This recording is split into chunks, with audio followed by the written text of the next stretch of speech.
Smarterfan.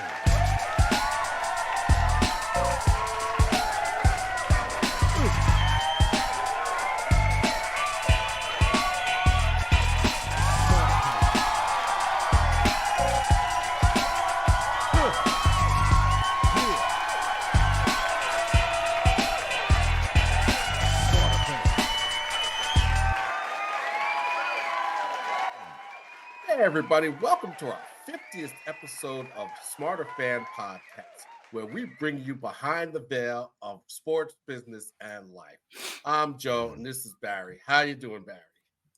The big 5-0, Joe. The big That's right. As Ant-Man did the other night when he scored 50.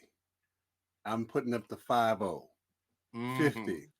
What a milestone. Oh man, this is amazing. It's been a long journey, a lot of conversations to get us here, a lot of work as we continue to work to get better and better and better. So we just want to say thank you to our fans and followers and subscribers for being with us on our journey as we just continue to get better and bring you more and more value, more and more sports, and take you behind the veil to keep you in the game. So again, All right. great milestone. Yeah. So to commemorate the 50th, I'm going to do what I call 50 years ago in sports. Okay. Now, 50 years ago, Hank Aaron broke Babe Ruth's record of 714 home runs. Wow. And he did it off of Al Downing of the Dodgers. And the game was called by three Hall of Fame announcers.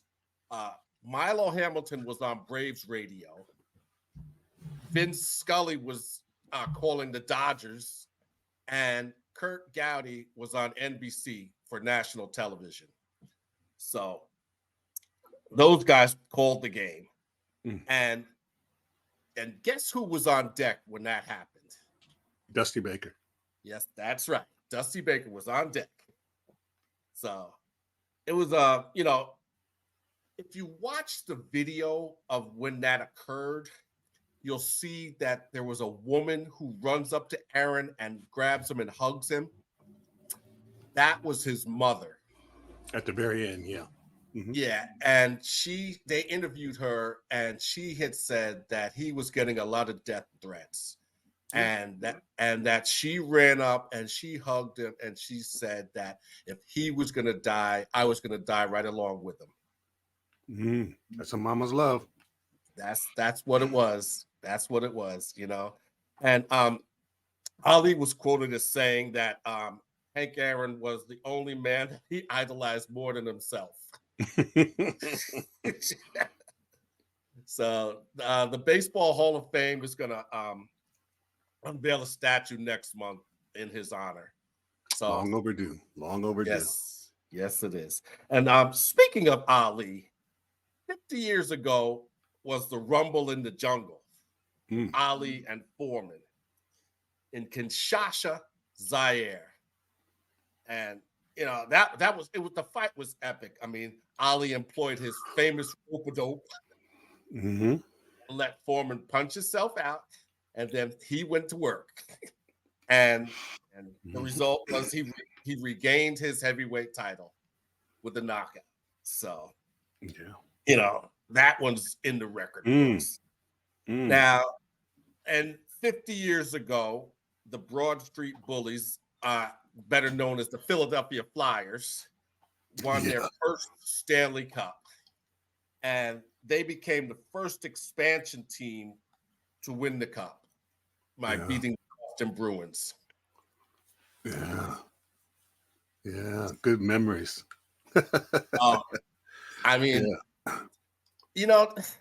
Hockey is still exciting, but it's not as colorful as it used to be. I mean, these guys back then used to have colorful nicknames like Dave the Hammer Schultz and Andre Moose DuPont, and Don Big Bird Selesky, and Bob the Hound Kelly, Yeah, so these guys, they were just grinders out there on the ice. They battered and beat their opponents into submission. That's how they won their games. Yeah. And their lucky charm was Kate Smith. Every time they wouldn't play the national anthem at the Spectrum, they would play God Bless America. Interesting. And that was their good luck charm.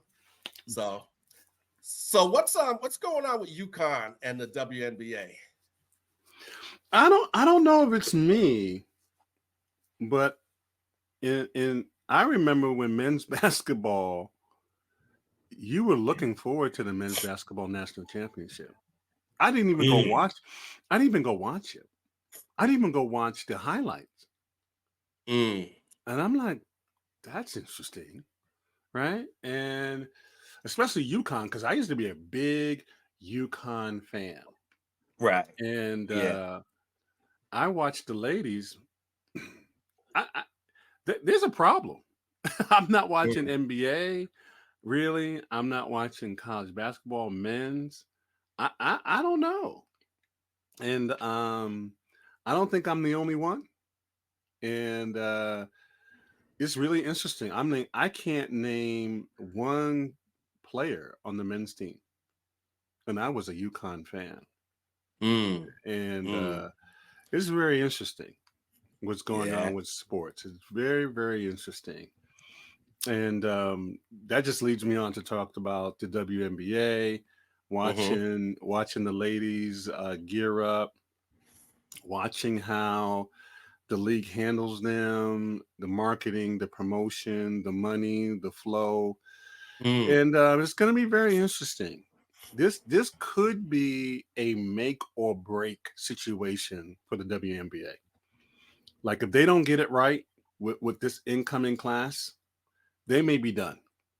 They really may be done, because the product that's being put out in college is so far superior to what they're putting out.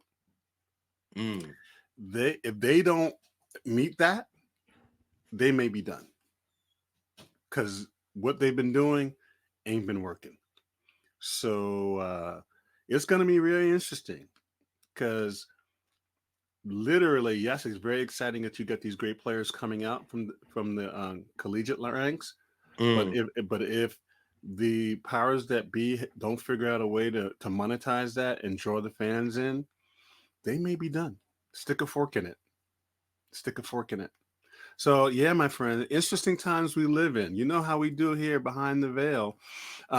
We bring people behind the veil as Smarterfan podcast, and so it's exciting times. It's very exciting times. But my friend, I'm gonna give you that bounce pass, because I was watching Vinsanity and getting excited. Think about that, Joe. I'm getting excited about old clips of the NBA more than I'm getting excited about what's going on now.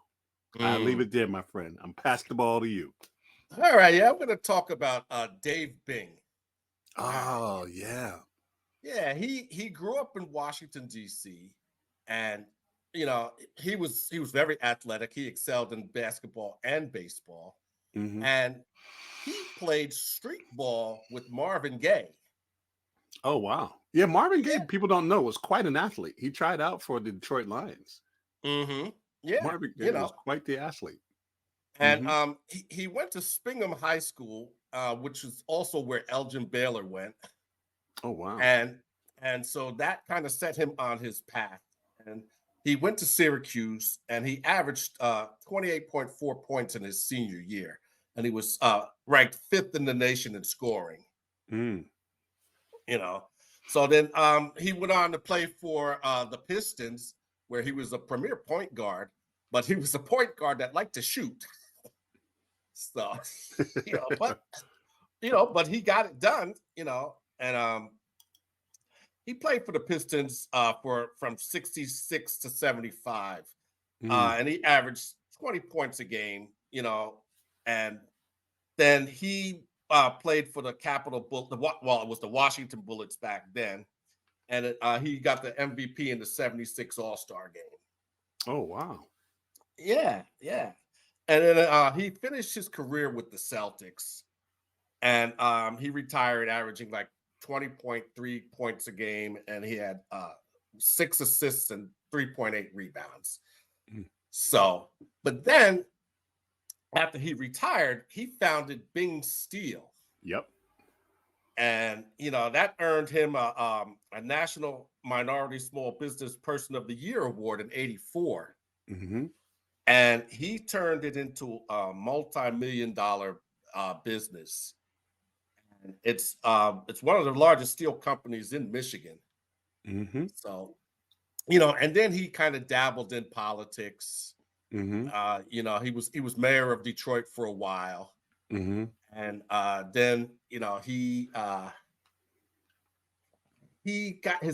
started having failing health, and so he decided not to run for re-election.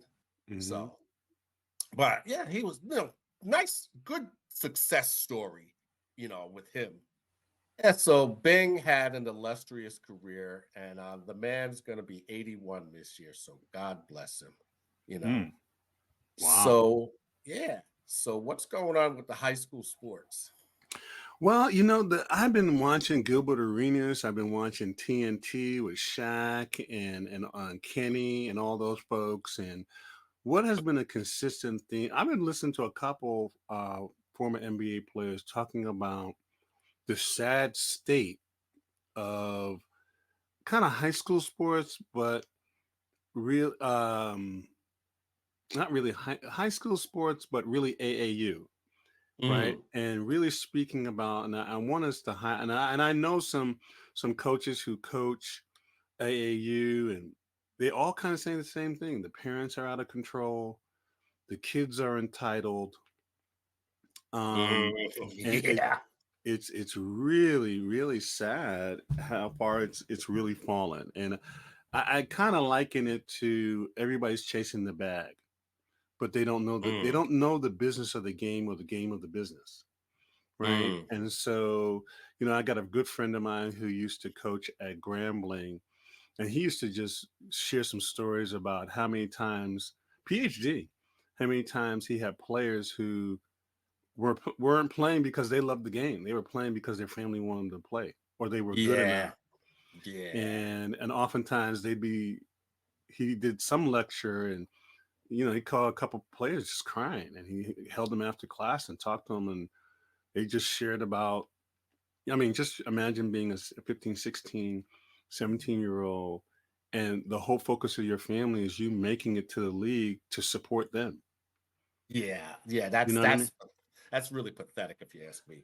It's and a lot of these kids are living that, and Mm. you start to think about that. I mean, think about that you're and not that you don't want to take care of your family or anything like that, but it's a lot, Yeah. and Yeah. I had another friend. He was coaching soccer, and so sometimes you get kids who just really are, they're just really athletically gifted in soccer. And Right. he's like, "Got Barry, I got Nike here, I got schools here trying to sign this kid. He's he's not even he's not even in seventh grade, Jeez. and so people really don't understand how big high school sports before the collegiate level is. And I just Yeah. listened to all Yeah. these war stories, and then to hear these guys talking about what's going on in the AAU. And then I don't know if you're aware, but the NBA came up with the G League to help those kids who didn't necessarily want to go to college, Right. um, to be able to be compensated. Now, Mm. personally, I think it made a lot of sense, but there's no, they kind of put themselves between a rock and a hard place. Mm. Whereas college needs the talent, and college is the feeder to the NBA. So if you got guys who are 18, 19 years old, I just never thought it was a very good thing, because so many things can happen to you as an athlete and it doesn't work out. Hmm. Yeah. And it's Yeah. beyond your control. Right. So now these kids have kind of forfeited the college experience, and um, and it doesn't work out. So what happens to them? You know, that's always a big question. What happens to them? because you can be a great superstar at University of Alabama. It doesn't work out. What happens to you? And I think that's maybe we need to do a Smarterfan documentary after the cheering stops, like for the many Yeah. athletes that it doesn't work out for whatever reason, right? Or it Yeah. sort of works out, you know, and how do you bounce back? That's why I've been a big proponent of. I think athletes should be given 3 years of academic eligibility to be able to return to their institution or any institution Right. Yeah. to further their education and development. Because as an athlete, you're often somewhat limited in your social development because it's such a regimented life you live. You gotta, Yeah. it really is. People really do not understand, what it's like. Most people talking and criticizing the athletes couldn't even make it through a practice, much less a game, you know, Yeah. much less a game, you Yeah. know, Yeah. on and off buses, on and off planes, eating in different cities, dealing with injuries, dealing with politics of playing, and what that is, politics of you're you're at a cool school and John Calipari takes over. Are you still the superstar? Does he come with his Right. own players? Does his system fit you? You see what I'm saying? And all you're Yeah. dealing with this as a 17, 18, 19-year old. You're dealing with, Mm. you see what I'm saying? So Yeah. yeah. So I just wanted to share that dynamic, and we're going to dig more into it because I think it's some Mm. untold stories, but I'm going to give you the behind the pass, no look pass to you, because I know you got some stuff on basketball as well. Excuse me. Yeah. Well, Angel Reese declared, and Yeah, so yeah, yeah, she's gonna go into the draft, yeah, and they got her in the mock draft going in the first round at number 7, yeah. and No, she would be picked by the Lynx, the Minnesota Lynx. she ain't going there. But she said she's did everything that she wanted to do in college. Yeah, So it was just time to move on. yeah, yeah. I don't think she's going You to know, Minnesota, but we'll see. well, Got and speaking of the Minnesota Lynx, uh, the deal fell through with A-Rod and his partners to buy the Timberwolves. Yeah, yeah, a lot of not good news coming out of that. Yep, yep. Well, here's my theory. Okay, they were going to buy the team for 1.5 billion, right? Hmm. Then the team all of a sudden got good. Now the team is worth 2.94 billion. Yeah. So he got cold feet and decided to back out of the deal. Although he claims that they didn't meet their obligation in time, to Uh-huh. to close the deal, you Uh-huh. know, and then now he's saying that he had some concerns about how A-Rod wanted to cut the payroll, so it's I don't know, it's all speculative if you ask me, Yeah. but nonetheless, A-Rod's, right now it's I'll say it's in limbo for the moment, but who knows, Yeah. what's going on with that. I can tell you what's going on. Mm. It's called playoffs. Mm-hmm.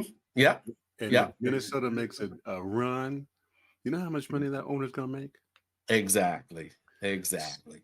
We could be up to 4 or 5. Don't let them end up in the finals. Mm-hmm. You see what I'm Yeah. saying? So Yeah. all of those things play a role. And A-Rod may have budgeted that 2 billion was his cap. And Mm. you can't go and get more money. It doesn't work, right? For him Right. and the Right. team. Yeah. If Yeah. they've already planned out, hey, if we have to, we can go to 2 billion.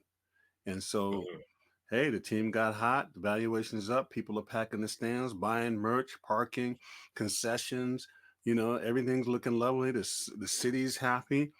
Owner is like, Right. hey, hold on a minute. Let's ride this playoff thing out. I got one of the hottest players in the NBA. We're getting a lot of shine. Mm. You know what I'm saying? So he's just playing it through, Yeah. and Yeah.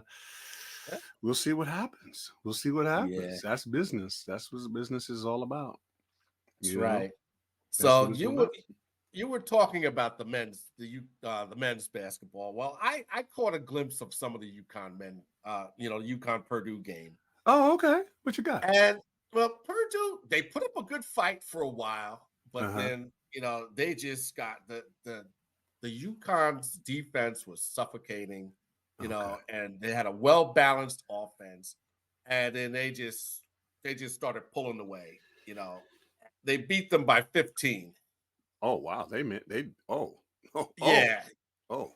yeah, they just took it to another gear, and then they just took off and left them in the dust. Oh wow. I mean, that kid Edie, he Yeah. tried his best, Mm-hmm. but he could only do but so much, and they were constantly on him, you Sure. know. Player of the year. So yeah, they basically he had a few blocks here and there, but they basically shut him down, Mm-hmm.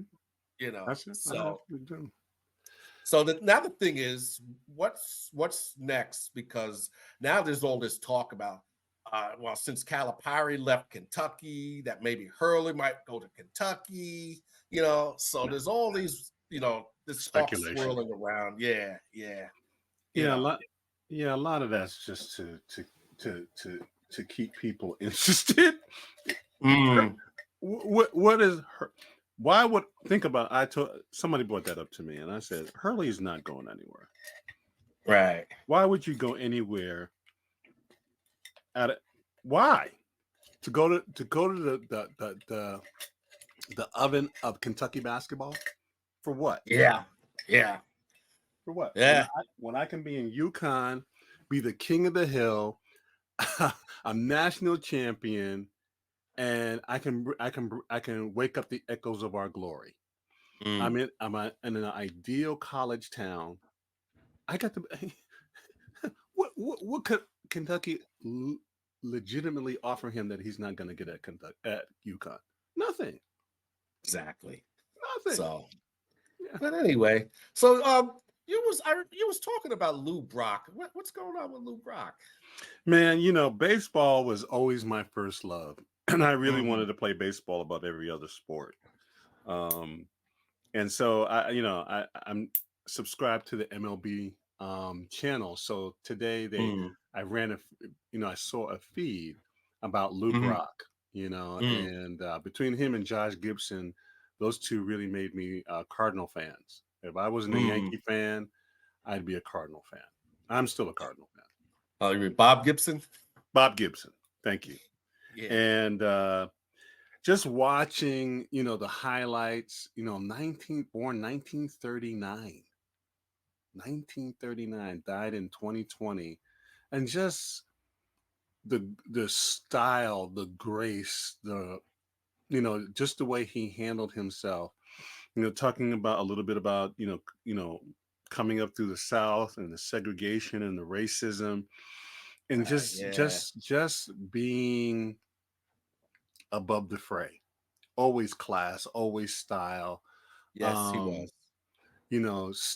he kind of, it was so funny when he got traded from the Cubs. The the speed was kind of unknown. Yeah. they, Yeah. it was, he saw it, but it wasn't until he got to St. Louis where the coach was like, steal whenever you wanna. Mm-hmm. Basically that's Mm-hmm. what he said. Yeah, steal whenever you wanna. Yeah. And that's how he really started his career as this prolific hitter, base runner, and so forth, and just put so much pressure on baseball defenses to stop him because he was a Yeah. legitimate threat. He could literally take a base hit and turn it into a double or a triple. He Oh was that yeah. fast. He was Yeah. that fast. Yeah. Yeah. I've seen him in action. Yeah. So it just woke up a lot of echoes of when you see a kid and you see your favorite player and bringing back those memories and stuff. And Mm. so just amazing, just amazing, those Yeah. guys you know who fought through so much off the field that you would never know. Aaron, Yeah. and that just were like, my God, and Yeah. it just elevates them to a whole other level, um because just the style and grace that they Yes. exhibited, above the ugliness, above the ugliness. That's And for sure. That's yeah, for so sure. so as it came right on time, so I just wanted to share that little piece about uh Mr. Brock and his impact, and though he's gone, he's never forgotten. Yeah. Yeah. Definitely never forgotten. Never forgotten. I just remember, I just want to say this one thing about Bob Gibson. I remember him being asked, do you feel the pressure of being a ball player? And he says, I feel pressure every day just being a Negro. That's quite accurate. Yeah. Yeah. That's quite So, accurate. Because as again, think about the time they're living in. I mean, we go mm, through this now, right? yeah. Going to a hotel, going to a restaurant, a high-end situation, and here. I mean, imagine you're walking in that time frame, well groomed, well dressed, making a lot more money than the people you're serving, right? And so they're off put because they're like, how's this Negro looking like this, living like Mm-hmm. this? You know what I Mm-hmm. mean? I'm not living Mm-hmm. like, you know what I'm saying? And Yeah. so dealing with that, you know, but at the same time being in a stadium with 80,000 people cheering your name, right? Mm. Being on the cover of magazines, and so you're like living this double life.